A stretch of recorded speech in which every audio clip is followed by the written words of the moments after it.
स्वागत है आप सभी का आप ही के अपने YouTube चैनल में।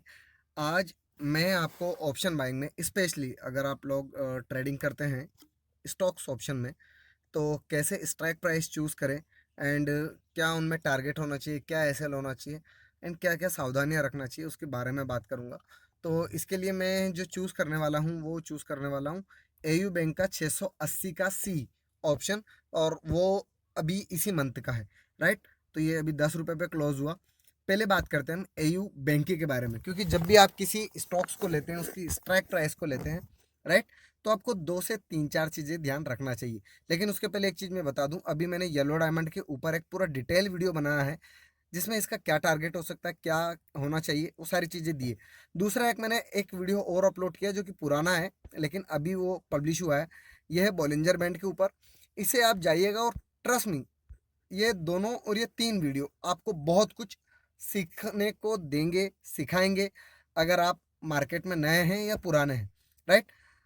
तो चलिए बात करते हैं अब हम सबसे पहले एयू बैंक के बारे में।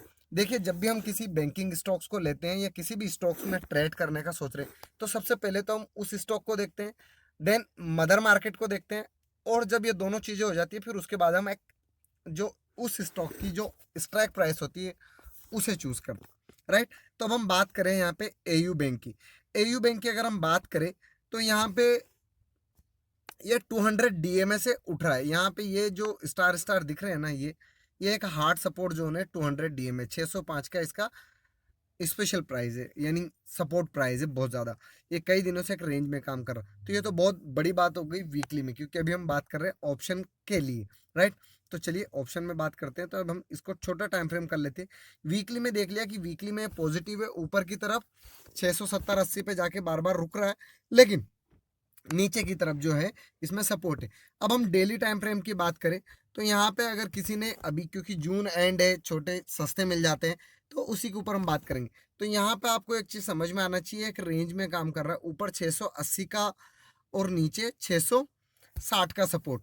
तो आज की अगर मैं बात करूँ एयू बैंक की, तो आपको एयू बैंक में देखना चाहिए आज क्या हुआ। आज ये नीचे 640 तक गया, that is called liquidity hunting. क्या कहा जाता है इसे? कहा जाता है ट्रेडिंग की भाषा में लिक्विडिटी हंटिंग। यानी जिस किसी के पास भी यहाँ का ऑप्शन होगा तो उसको नीचे ले जाके उसको ऐसे लंट करवाया एंड देन आफ्टर ये बाउंस कर गया।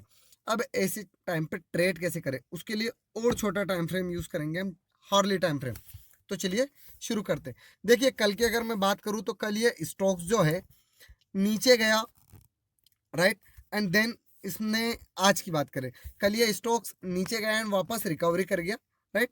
यहाँ पे ये इसके पहले ये यहाँ पे इसने होल्ड किया, एंड आज की अगर ये यहाँ पे 20 ईएमए के नीचे गया, 200 डीएमए का एक हार्ड सपोर्ट था 650 का, उसके भी नीचे गया और वापस वहां से बाउंस कर गया। वहां से करना ही होता है जब भी 200 डीएमए आप हॉर्ली, डेली एंड मंथली, वीकली, जिस भी टाइम फ्रेम पे होती है वहां से एक बार बाउंस करता है। अगर आप डिटेल में इसका वीडियो चाहते हैं कि 200 डीएमए एक्चुअली में वर्क कैसे करता है, राइट, तो मेरा 7-8 साल का एक्सपीरियंस आपको बहुत ज़्यादा काम में आ सकता है। तो आपको बस नीचे नीचे लिखना है कमेंट में जाके 200 डीएमए, राइट, तो मैं उसके ऊपर डिटेल वीडियो बना दूंगा।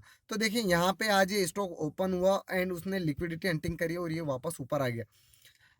अब जब आप ऐसे में स्ट्राइक प्राइस चूज करते हैं तो देखिए यहाँ पे 680, चूंकि अभी मंथ एंड आने वाला है, मंथ एंड आने वाला है। अगर आप इतनी दूर की, ये तो आपकी किस्मत अच्छे रहे कि यहाँ पे अगर आप इतनी दूर की जो ये वाली यहाँ से ब्रेकआउट के ऊपर की इतनी दूर की अगर आप चूज कर रहे हैं और ये वापस इसी ट्रेंड में फंस जाता तो आपको बड़ा लॉस हो सकता था। दूसरी चीज, मार्केट का स्ट्रक्चर देखना होता है। 680 का आपने बहुत दूर का लिया, ऐसे टाइम पे हमेशा अगर आपको लग रहा है कि ब्रेकआउट आने वाला है तो नेक्स्ट मंथ की प्रीफर करें, राइट। कहाँ की प्रीफर करें? नेक्स्ट मंथ की। और अगर मैं बात करूँ, देखिए यहाँ पे ये कल की क्लोजिंग के बाद ये नीचे गया, आज नीचे ओपन हुआ कल के, राइट। तो यहाँ पे बोलिंजर बैंड का ब्रेकडाउन हुआ। बोलिंजर के ऊपर मैंने वीडियो बनाया, मैंने शुरुआत में बोला कि 3 वीडियो जाके देख लीजिए, लेकिन उसकी क्लोजिंग नहीं आई। बोलिंजर बैंड का अगर ब्रेकडाउन फेल हो जाता है या ब्रेकआउट फेल हो जाता है तो अपने हाई तक एक बार जरूर जाता है। तो ये फेल हुआ, यहाँ से इसने बाउंस कर लिया। अब ये यहाँ पे इसका ट्राजेक्ट्री क्या है? ये ट्राजेक्ट्री है इसकी रेजिस्टेंस की। लेकिन यहाँ पे आपको एक चीज और समझना चाहिए, यहाँ पे इसने ब्रेकआउट दिया है, यहाँ पे 200 जो जो RSI है वो 60 के ऊपर निकलने वाली है हॉर्ली पे। 15 मिनट के टाइम फ्रेम पे अगर हम यहाँ पे जाके चेक करेंगे ना, तो भी आपको क्लियर कट समझ में आएगा कि नीचे जाके इसने क्लोजिंग नहीं दी, और अभी ये यहाँ पे जो इसका 200 का रेजिस्टेंस था 15 मिनट पे भी, उस पर भी पार पा चुका है। यहाँ पे एक पैटर्न और अगर आप देखेंगे तो ये डब्ल्यू पैटर्न इसे आप कंसिडर कर सकते हो, और यहाँ से इसमें ब्रेकआउट आ चुका है। तो अब ये क्या करेगा, अब ये वापस एक बार नीचे आएगा एंड देन वापस ऊपर लेगा। लेकिन अगर आप ऑप्शन बायर है तो आई रिक्वेस्ट टू यू, क्योंकि आपको यहाँ पेनल्टी मार्जिन लग सकता है, मार्जिन पेनल्टी लग सकता है, और जो भी आप बोले, राइट, सेबी का रूल्स होता है। अगर आप जो भी स्टॉक्स लेते हैं तो ये 680 का सी जून वाले को ना कंसिडर करके नेक्स्ट मंथ का कंसिडर करें, राइट। और हमेशा अगर आप जैसे जून मंथ में कर रहे हैं तो इन द मनी ले, आपने उसमें लॉस भी बड़ा होगा तो प्रॉफिट भी बड़ा होता है। जैसे ये एक सही थी, लेकिन अगर हम इस स्टॉक की चाल देखें, इस स्टॉक को अगर हम इसी का एनालिसिस करें, तो यहाँ पे आपको क्या समझ में आ रहा है, 5 के नीचे आपको शॉर्ट निकल जाना था, लेकिन कल ये बंदी उसके नीचे हुआ, 4 ओपन ही उसके नीचे हुआ, नीचे गया, एंड ये आपकी किस्मत अच्छी रहे। उसमें एक और फैक्टर होता है, जब भी मंथ एंड आता है तो यहाँ पे इंडिया विक्स का बहुत इंपॉर्टेंट होता है। विक्स यानी इंडेक्स वॉलेटिलिटी, राइट। तो यहाँ पे ये एक किस्मत अच्छी रही, जिन्होंने भी ये वाला कैरी किया होगा, तो ये इसके नीचे नहीं गया। अगर ये इसके नीचे चले जाता तो जो 4 रुपये का था ना, वो 3-2 रुपये हो जाता, और अगर ये यहीं टाइम पास करता रहता तो वो 5 रुपये भी नहीं आता। इस बात की मैं गारंटी देता हूँ। तो अगर आप चाहें ऐसी चीज़ें, तो आपको 3 चीज़ें देखना है, स्टॉक्स, उसका ऑप्शन का चार्ट, और इंडिया वीक, और साथ ही साथ मदर मार्केट। अगर हम मदर मार्केट की मॉर्निंग की बात करें, तो यहाँ पे बैंक निफ्टी जो है नेगेटिव में चले गया था, लेकिन मैंने कल भी, यानी मैं कल तो वीडियो बना नहीं पाया, लेकिन उसके पहले मैंने जिससे मेरी बात हुई थी, जो मेरा छोटा भाई है, उसको बताया था। अब वो आप कैसे कंसिडर करेंगे वो आपको ज़रूरत नहीं है, लेकिन वो भी ये वीडियो देख रहा होगा तो उसे समझ में आ जाएगा कि मार्केट का स्ट्रक्चर बुलिश है।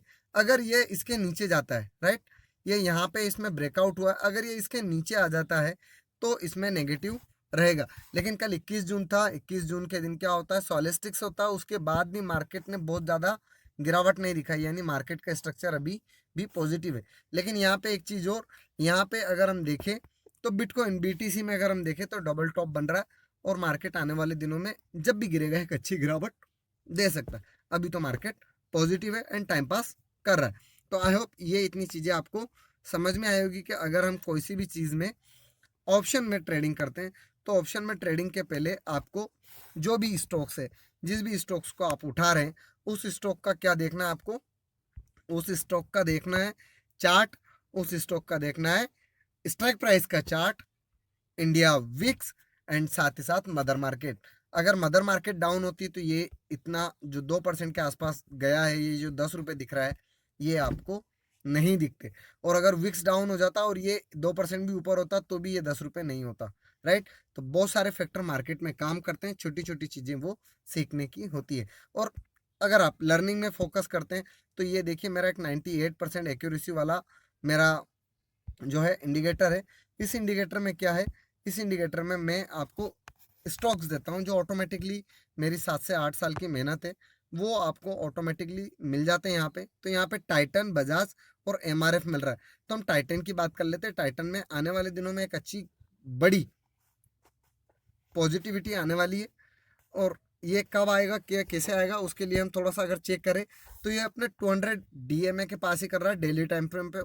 तो जैसे ही इसके ऊपर निकलेगा 3400-3500 के ऊपर, तो ये एक अच्छा ऊपर जा सकता है। यहाँ पे अगर मैं देखूँ तो यहाँ पे डबल बॉटम बन रहा है, एक बॉटम हो सकता है ये यहाँ तक भी आ जाए 3200 तक, एंड देन आफ्टर ये फ्लाई कर जाए। वीकली में अगर मैं बात करूँ तो वीकली में भी सेम इसमें यही पैटर्न बन रहा है, एक बार ये नीचे आ सकता है। वीकली में अगर मैं बात करूँ तो एक बार इसने अपने 20 EMA को रिजेक्शन लिया है और ये होल्ड कर रहा है। तो अगर ये नीचे यहाँ से आता भी है, एक बॉटम बनाता है, डबल बॉटम, एंड देन ये यहाँ से फ्लाई करता है, तो यहाँ से अच्छा ऊपर जा सकता है। कम से कम 3900 एंड 6000 तक के टारगेट इसमें आने वाले 2 से 6 महीनों में हो सकते हैं। दूसरी चीज़, शॉर्ट अगर आप लेना चाहते हैं तो 3600 के ऊपर ये बॉटम बन जाएगा, ये डब्ल्यू पैटर्न हो जाएगा। यहाँ इसकी नेकलाइन के ब्रेकआउट के बाद आपको 39 तक के टारगेट इजी वे में मिल जाएंगे। दूसरी चीज़ यहाँ पे देखें तो आपको यहाँ पे 60 पे बॉटम सपोर्ट मिल रहा होगा। एसएल आपका 3200 होना चाहिए, यहाँ पे आप 25-30% खरीदारी कर सकते हैं, 25% आप 3200-3300 के ऊपर ले सकते हैं। ये राकेश झुनझुनवाला का फेवरेट स्टॉक है, तो टाइटन में आप समझ सकते हैं। राइट। तो आई होप अगर आप इन्वेस्टमेंट करते हैं और ऑप्शन ट्रेडिंग करते हैं, दोनों के लिए मैंने बात में डिटेल की है, और साथ ही साथ मैंने समझाने की कोशिश की है कि अगर आप ट्रेडर है, इन्वेस्टर है, तो इन्वेस्टर के लिए ये वीडियो में मैंने येलो डायमंड का एग्जांपल लेके बहुत सारा समझाने की कोशिश की है। ये कोर्स इन्वेस्टर एंड ट्रेडर दोनों के लिए, एंड बोलिंजर बैंड का यूज़ कैसे करना है वो भी। अगर आप सीखना चाहते हैं तो मेरी फ़ी 1999 है, राइट, जिसमें मैं आपको पूरे 1 ईयर एक्सेस, 1 ईयर सर्विस देता हूँ। 1 ईयर आपको सिखाऊंगा कि कैसे आपको क्या करना है, क्या गलतियाँ नहीं करना है। और अगर आप सिर्फ और सिर्फ ये स्क्रीनर चाहते हैं तो इसकी प्राइस है सिर्फ 99 रुपीज़, राइट। तो सीखिए, कमाइए। Thank you so much. जय हिंद, जय माँ भारती।